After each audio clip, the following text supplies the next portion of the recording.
My husband died 3 years ago. Every single month, I sent $500 to my mother-in-law to pay off a medical debt.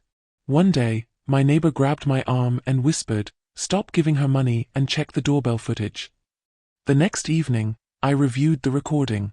What I saw made my world tilt sideways. The scent of fresh-cut grass mixed with the chemical sweetness of someone's dryer sheets hit me the moment I turned off the engine of my aging Honda at the curb. This pristine subdivision had been carved from Georgia pine forests less than 10 years ago, its identical townhouses standing in perfect rows like soldiers, each one whiter and more spotless than the last. I locked my silver sedan 2 houses down from Rebecca's, the same spot I'd been parking for the last 3 years, far enough to feel like an intruder, close enough to fulfill my duty. Today was the 3rd of the month, the day when I, Maria Rodriguez, a 29-year-old widow and freelance marketing consultant, had to fulfill the obligation of paying my late husband's medical debt. 23 steps from curb to door.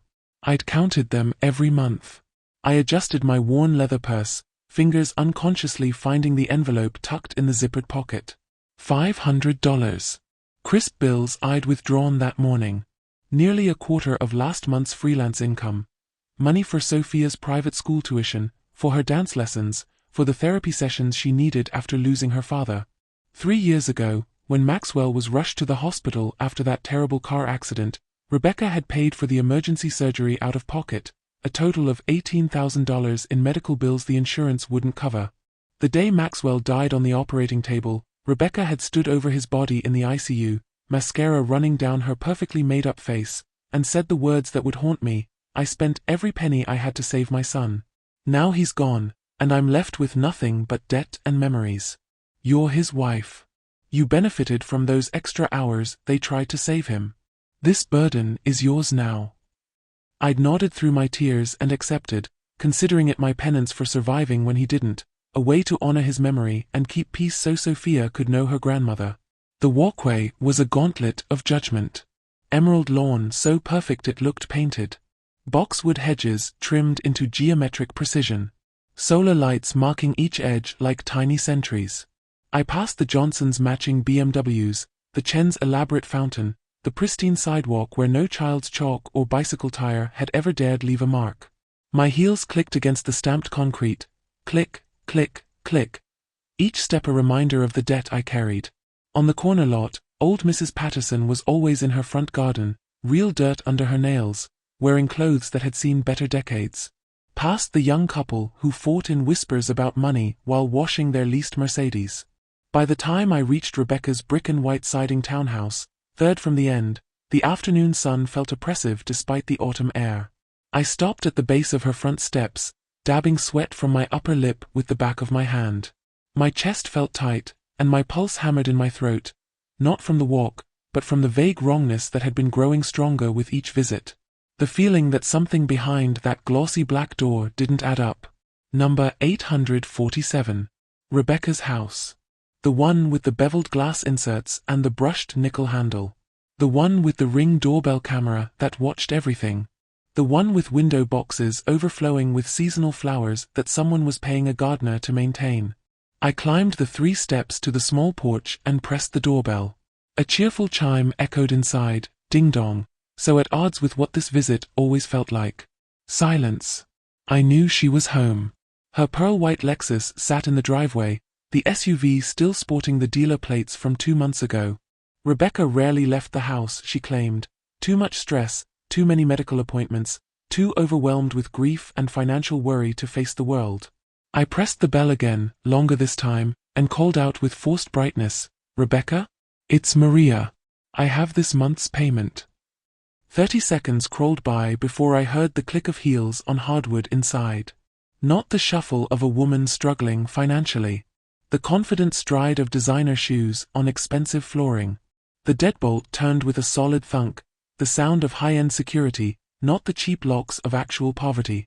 The door swung open exactly 12 inches, held by an invisible hand that kept me perpetually on the outside. Rebecca appeared in the gap. She was 58 but looked 45, testament to a skincare routine and salon visits that didn't align with her sob stories. Today she wore cashmere loungewear in dove gray, her honey blonde highlights fresh, her nails done in pale pink. A cloud of Chanel No. 5 drifted out, mixing with the scent of something expensive baking inside. Her eyes, sharp despite the practiced sadness she kept in them, flicked from my face to my purse. Maria. Her voice was cool, measuring. Not the warmth a grieving mother-in-law should show the widow of her only son. You're here. Yes. Hi, Rebecca. I forced my expression into something resembling a smile, though my face felt stiff, like a mask that no longer fit. I brought this month's payment. $500, like always. I opened my purse, movements hurried under her watching eyes, and pulled out the envelope I'd prepared at home. I extended it with both hands, like an offering to a deity who might or might not accept it. Rebecca's manicured hand shot out, fingers wrapped in gold rings Maxwell had supposedly left her, and plucked the envelope from my grasp with the efficiency of a transaction she'd performed too many times to waste courtesy on. Without opening it, without counting it, without even a glance inside, she tucked it into the pocket of her cashmere cardigan. The gesture was automatic, practiced, cold. I might as well have been the pizza delivery person for all the connection she offered. "How's Sophia doing?" she asked, but her eyes were already drifting past me toward the street, scanning as if checking whether anyone was watching this exchange. "She's wonderful. She keeps asking about you. She drew you a picture at school." I reached for my purse again, where Sophia's crayon drawing waited, folded and hopeful. "That's nice." Rebecca cut me off with a wave of her hand, rings catching the afternoon light. "I appreciate the thought, but I've had such terrible migraines lately. The neurologist says I need to minimize stress and stimulation. A 7-year-old in the house." She trailed off with a delicate shudder. "You understand." It was the same script. Different excuse, same ending. "Maybe next month?" I tried to keep the disappointment from my voice. She really misses her grandmother. It's been almost 4 months since. "We'll see how I'm feeling." Rebecca's tone turned brisk, dismissive. "You should go. That envelope feels light. I hope you didn't short me again like you did last spring." My stomach clenched. I hadn't shorted her. I'd been 5 days late, and she'd made me feel like a criminal for it. "It's all there. 5 $100 bills. You can count it if." "I trust you, dear." The words said one thing, her expression said another. But these medical bills don't pay themselves. Maxwell died because I tried to save him, and now I live with the consequences every day. The least you can do is be reliable. The guilt washed over me like it always did, hot and suffocating. "I know. I'm sorry. I'm doing my best." "I'm sure you are." She began closing the door, ending the conversation as she always did. Swiftly, without invitation, without warmth. "Same time next month. Don't be late." The door shut with a solid click. The deadbolt slid home with finality. I stood there on the porch, staring at the black-painted wood, at the brushed nickel knocker I'd never once used, at my own distorted reflection in the beveled glass. "No, thank you." "No, how are you managing?" "No, bring my granddaughter to visit." Just the door. Just the debt. Just the crushing weight of obligation. I turned and descended the steps, my legs feeling heavier with each one. Through the front window, past the gauzy curtains, I could see the corner of Rebecca's living room. New furniture. Expensive throw pillows. A large flat-screen TV mounted on the wall. The glimpse lasted only seconds before I forced myself to look away. "Maxwell, you died trying to survive, and I've been paying for your life ever since. 11 months left. Just 11 more payments, and I'll finally be free of this." But as I walked back to my car, I didn't know that at that precise moment, inside the house I'd just left, Rebecca was texting someone. Someone whose existence would shatter everything I thought I knew. And I didn't notice that the Ring camera mounted beside that black door had captured everything, including the late-night visitor who'd arrive in a few hours. The one with the phoenix tattoo sleeve that I'd recognize anywhere. The one who was supposed to be dead. I drove home with my hands shaking on the steering wheel, Rebecca's words echoing in my skull. "The envelope feels light." It wasn't light. It never was. But she always found a way to make me feel like I was failing, like I wasn't sacrificing enough. The guilt sat in my chest like a stone. My phone buzzed in the cup holder, another overdue invoice reminder from Sophia's dance studio. I'd been putting them off, stretching payments, playing financial Jenga with my life while Rebecca collected my money and lived in that pristine townhouse with her new furniture and her Lexus. When I pulled into our apartment complex, peeling paint, cracked parking lot, the perpetual smell of someone's cigarettes, the contrast hit me like a slap. This was what my $500 a month bought. Struggle. Exhaustion. The constant calculus of which bill to pay late. Sophia was waiting on our third-floor landing, still in her school uniform, backpack at her feet. 7 years old and already learning to wait alone because Mommy had to make her monthly pilgrimage. "Did you give Grandma Rebecca my picture?" Her voice was so hopeful it broke something inside me. I climbed the stairs, each step an effort.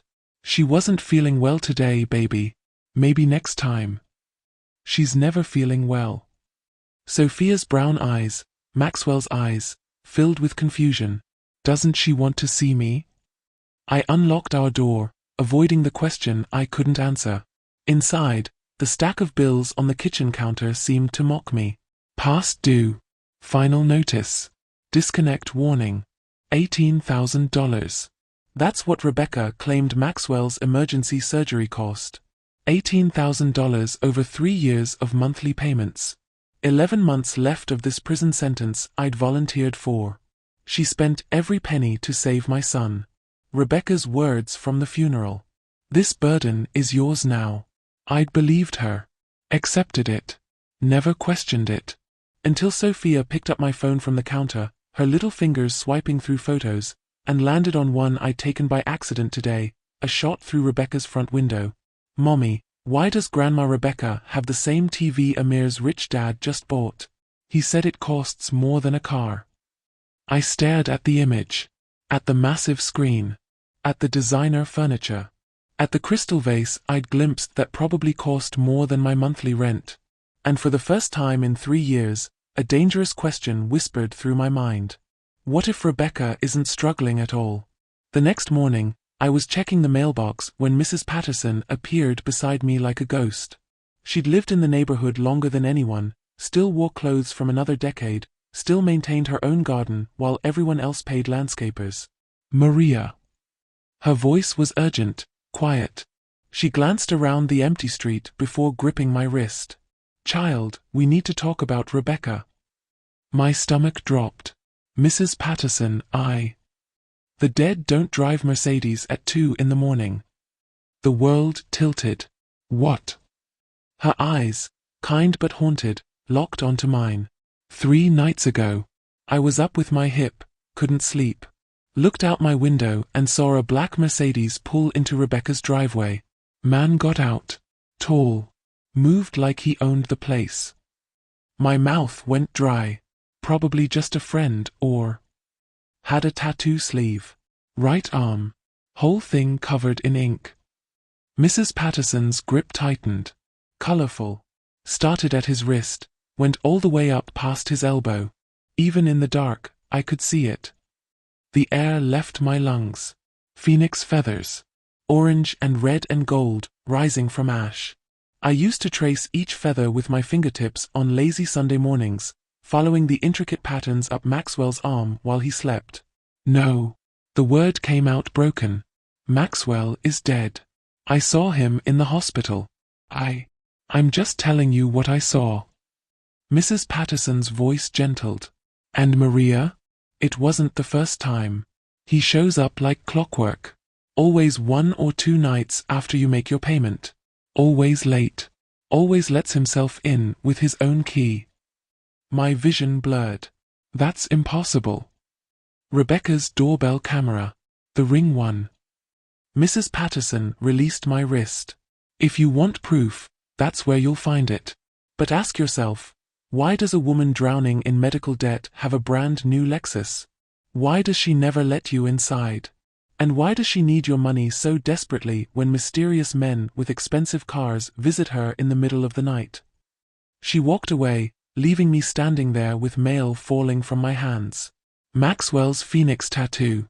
The one I'd kissed goodbye 3 years ago. the one that was supposed to be buried with him. My phone buzzed. A text from Rebecca: "Next month's payment is due on the 3rd. Don't be late. We need to discuss increasing the amount." My hands started to shake, but this time it wasn't from guilt. It was from rage. Jasmine's office smelled like coffee and old leather. She'd been my best friend since college, and when she got her PI license 5 years ago, I'd celebrated with her. Never imagined I'd need her services for this. "You sure you want to see this?" She looked at me across her desk, her expression a mixture of pity and professional concern. "Show me." She turned her laptop screen toward me. "I called in a favor with Ring's security team. Told them it was for a stalking case." Her fingers moved across the trackpad. "This is from 2 nights ago. 1:47 a.m. The video was grainy but clear enough. Rebecca's driveway. Her front porch illuminated by the solar lights. Then a figure appeared from the left side of the frame. My heart stopped. Tall. Broad shoulders. That particular way of walking. Left foot turning slightly inward, the legacy of a basketball injury from high school. I'd watched that walk for 6 years of marriage. "Wait." My voice cracked. "Go back. Zoom in on his arm." Jasmine did. The image pixelated, then sharpened.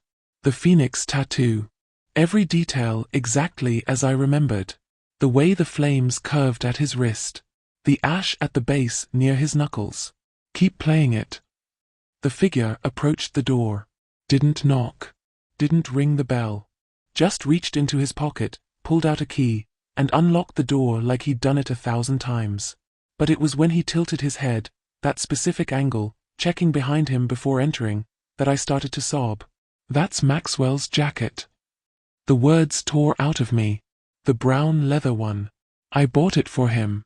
Our last anniversary." Jasmine's hand found mine across the desk. "Maria. Show me the other videos. Mrs. Patterson said he comes regularly."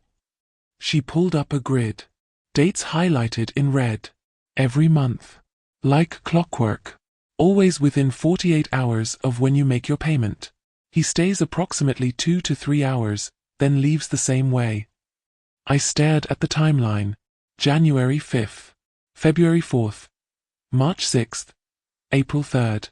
Every single month. For 3 years. While I'd been mourning him. Struggling to pay his debt. Raising our daughter alone. "What do you want to do?" Jasmine asked carefully. I wiped my eyes, and something cold settled in my chest where the grief used to live. "I want to find out where he goes when he leaves that house. And I want to know exactly what I've been paying for." Jasmine nodded slowly. "Then we follow him. Next payment is in 3 days. "Yes." "Good." She pulled up a new file. "Because there's something else you need to see. Rebecca's financial records. Maria, if what I found is true, your husband isn't just alive." She turned the screen again. "He's rich."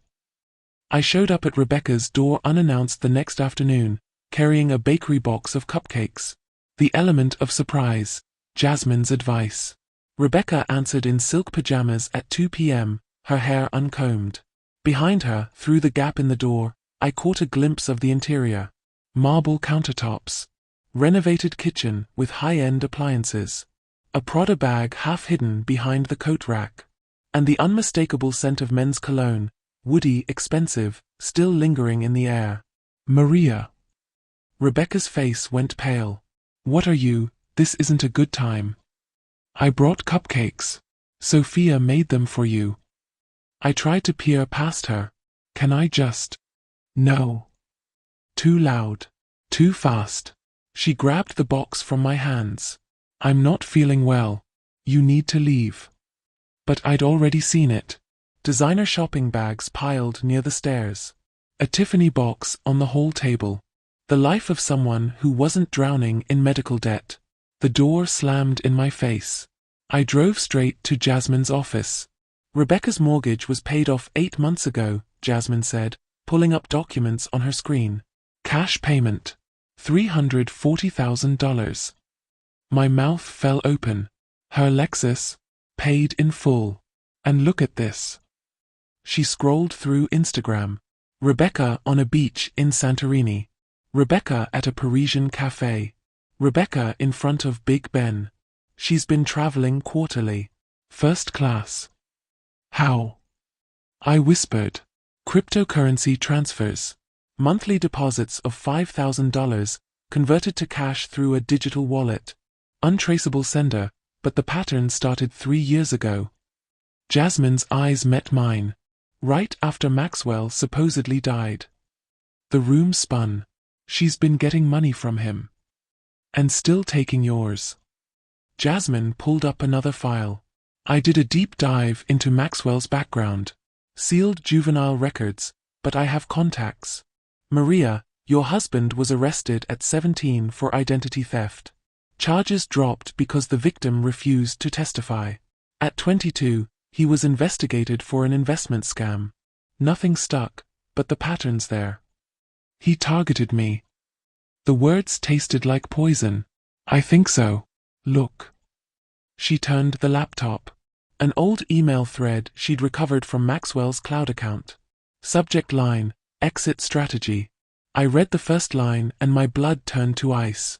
Need a wife with clean credit and stable income. Someone trusting. Maria Rodriguez fits perfectly. There's more, Jasmine said quietly. I tracked the cryptocurrency. It's connected to a marina in Savannah. High-end yacht registrations. She paused. Maria, I think I found where Maxwell lives. Highland Memorial Garden was peaceful under the Saturday morning sun.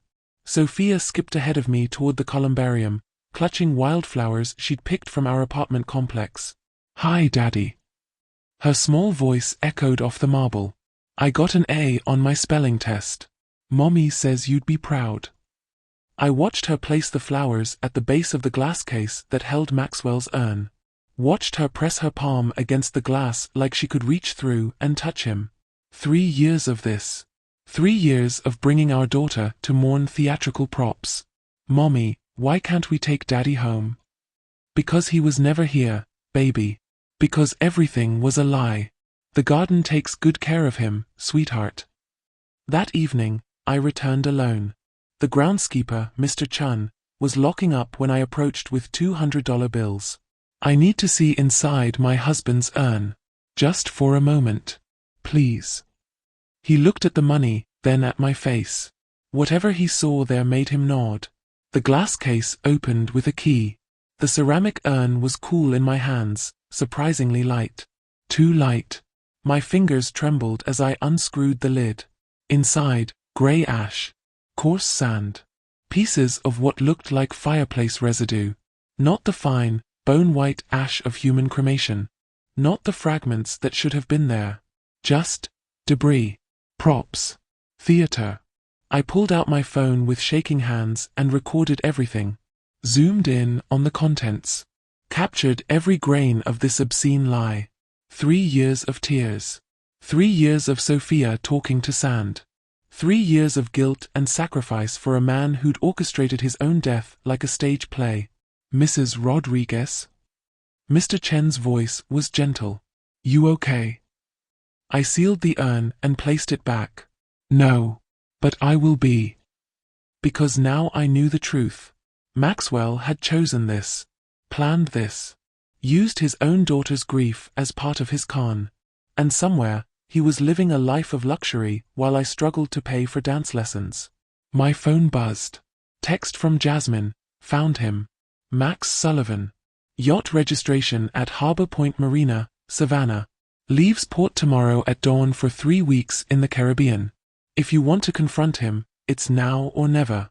I stared at the message, then at the memorial garden where my daughter had prayed to a lie. Tomorrow, I would drive to Savannah. Tomorrow, my dead husband would see a ghost of his own. Jasmine's office at midnight. Coffee going cold. Screens glowing with evidence of a life I'd never known existed. Max Sullivan. She clicked through a LinkedIn profile. Cryptocurrency consultant. Specializes in offshore asset management. Her finger traced the screen. Translation, money laundering. The profile photo showed a man with a trimmed beard, expensive sunglasses, standing on a yacht deck. Different enough to avoid recognition. Familiar enough to make my skin crawl. He's been traveling, Jasmine continued, pulling up travel records. Savannah to Grand Cayman. Grand Cayman to British Virgin Islands. Back to Savannah. Same route every 6 weeks for 3 years. 3 years. While Sophia asked why Daddy didn't come home. Look at this. She opened his Instagram, private, but Jasmine had ways. Photos of sunsets from yacht decks. Champagne glasses. Marina life. The caption on one made my stomach turn, living my best life. Sometimes you have to die to really start living. Hashtag second chance, hashtag no regrets. There's more. Jasmine's voice went quiet. The life insurance. $250,000. I pulled the policy documents. She showed me the application. Filed 6 months before the accident. Beneficiary, Maria Rodriguez. He planned it, I whispered. The whole thing. And used the payout to fund his escape. Jasmine pulled up bank records. Rebecca helped you invest that money for Sophia's future, right? Through her financial advisor. I nodded, numb. There was no financial advisor. The money went to Rebecca, who transferred it in installments to Maxwell's offshore accounts. You funded your own husband's fake death. The room tilted. Here. Jasmine showed me text messages recovered from Rebecca's phone. Says the wife bought it completely. Crying at the funeral was genius. Keep squeezing her. We need the monthly cash flow. Another text. The arrangement is working perfectly. She'll pay for years before she questions anything. She's too guilty to think straight. Rage crystallized into something cold and sharp. We need video evidence, I said. Of him alive. Of them together discussing it. Something undeniable. Maria, if he's involved with money laundering, there are dangerous people. I don't care. I stood. He leaves for the Caribbean tomorrow at dawn. If I don't catch him now, he's gone for 3 weeks. Maybe forever. Jasmine studied me. You're sure? He took 3 years of my life. He used our daughter's grief. He turned me into his personal ATM while living on a yacht. My voice was steel. I'm going to Savannah tonight. And I'm going to watch him confess to everything. Then I'm coming with you. Jasmine grabbed her keys. Because if we're doing this, we're doing it right. She pulled out recording equipment. We get him on camera. We get Rebecca on a call with him. We get everything. And then we bury him. Harbor Point Marina at 1 a.m. Salt water and diesel fuel thick in the air. Jasmine and I crouched behind storage containers, recording equipment ready, hearts hammering. There. Jasmine pointed. A black Mercedes, sleek and expensive, pulled into the lot. The engine cut. The door opened. And my husband stepped out. Maxwell. Alive. Wearing clothes that cost more than my monthly rent. Hair perfectly styled. A Rolex catching the dock lights. He looked healthy. Happy. Thriving. I pressed my hand to my mouth to stop the sound trying to escape. Nausea. Rage. Heartbreak. All of it hitting at once.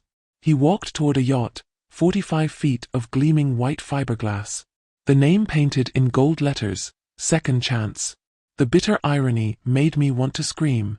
He's making a call, Jasmine whispered, adjusting the long-range microphone. Maxwell had his phone on speaker as he unlocked the yacht's cabin. A video call. The screen glowed in the darkness. Rebecca's face appeared. Did you get my text? She paid today. Perfect. Maxwell's voice. That voice I'd mourned for 3 years. That makes $18,000 total. Plus what we've skimmed from the insurance money. Mom, you're a genius. You picked well, Rebecca laughed. Maria was always too trusting. The perfect mark. My hands shook so hard Jasmine had to steady the camera. The cartel connection was brilliant, Maxwell continued, stepping into the cabin. We crept closer, filming through the window. Fake the trafficking charges, fake my death, use the wife to fund my escape. And she bought every second of it. She still asks if I need anything. Rebecca's voice dripped with mockery. Still apologizes for being late with payments. It's almost sad. She'll be fine, Maxwell said, pouring expensive scotch. Young. Pretty. Some other fool will take care of her and the kid. I did her a favor, really. Now she can find someone who actually wants that boring suburban life. And we keep collecting, Rebecca added. For another 11 months. Then I disappear completely. New identity, new life in the Caymans. You fly out, we split the final take and… A noise behind us. Footsteps on the dock. Who's there? A security guard's flashlight swept toward our position. Jasmine grabbed my arm. Run. Now. But I'd already hit send, uploading the video to the cloud, to Jasmine's secure server, to everywhere it couldn't be erased. Stop. The guard's voice echoed across the marina, and on the yacht, Maxwell's head snapped up, looking straight toward where we'd been hiding. His eyes met mine through the darkness, and he smiled. We ran. Made it to Jasmine's car. Drove straight through the night to Atlanta, then to the FBI field office at dawn. Special Agent Chun watched the video 3 times. Then she picked up her phone.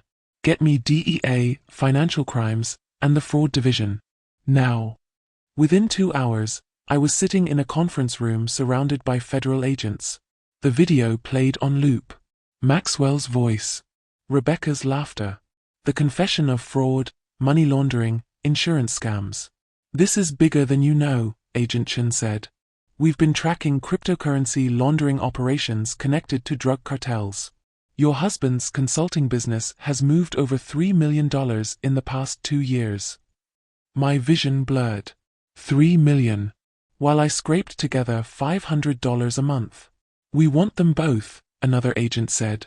But we need to move fast. If he saw you at the marina. He did, I whispered. He looked right at me. Then he'll run. Agent Chun stood. We go now. Coordinated raids. Savannah and Atlanta simultaneously. It happened at 5 a.m. FBI and DEA stormed the yacht.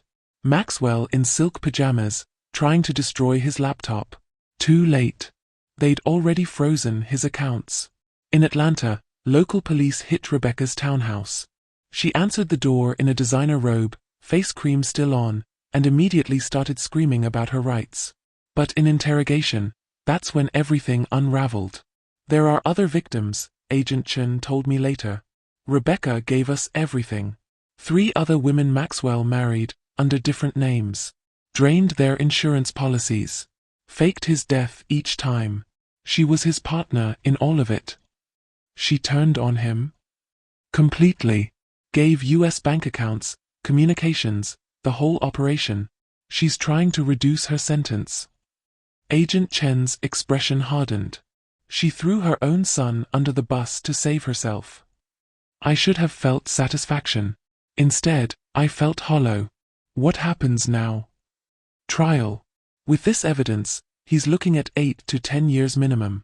Rebecca will get probation if she testifies. And you, Agent Chun slid papers across the table. Full restitution. Everything they stole. Plus damages.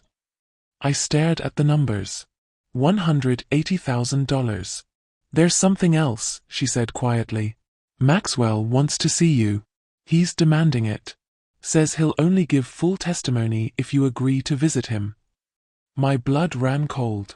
He wants what? To talk to his wife. I never visited him.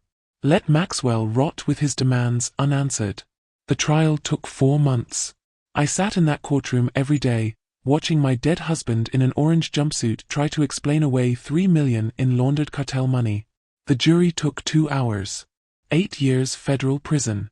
Rebecca got 5 years probation for her testimony, but the judge added restraining orders. Neither could contact me or Sophia. Ever. The restitution check arrived on a Tuesday. $180,000. Every stolen dollar returned. plus damages. I held it and cried for an hour. The hardest part was telling Sophia, 7 years old, asking why daddy couldn't come home. Baby, your daddy made some bad choices. He hurt people. Hurt us. I held her small hands. But that's not your fault. And it doesn't mean you're not loved. Did he ever love us? The question broke me. I think he loved the idea of us. But real love doesn't lie. Real love doesn't take. Real love doesn't make you feel small. 3 months later, we moved into a small house with a yard. I started my own marketing agency. No more scrambling for freelance crumbs. Sophia's dance recital was on a Saturday. Front row seats I could finally afford. She pirouetted across the stage in a costume that didn't come from a thrift store, and when she bowed, she looked right at me and smiled. Not at an empty seat where her father should have been. At me. Her mother. The one who stayed. After the recital, a man approached. Parent of one of Sophia's classmates. Kind eyes. Genuine smile. Asked if I wanted coffee sometime. I said maybe. Took his number. Drove home. Because I was learning to trust myself first. To move at my own pace. To never again sacrifice my dignity for someone else's comfort. That night, tucking Sophia into bed, she whispered, "Mommy, you're my hero." "You're mine too, baby." I responded to her.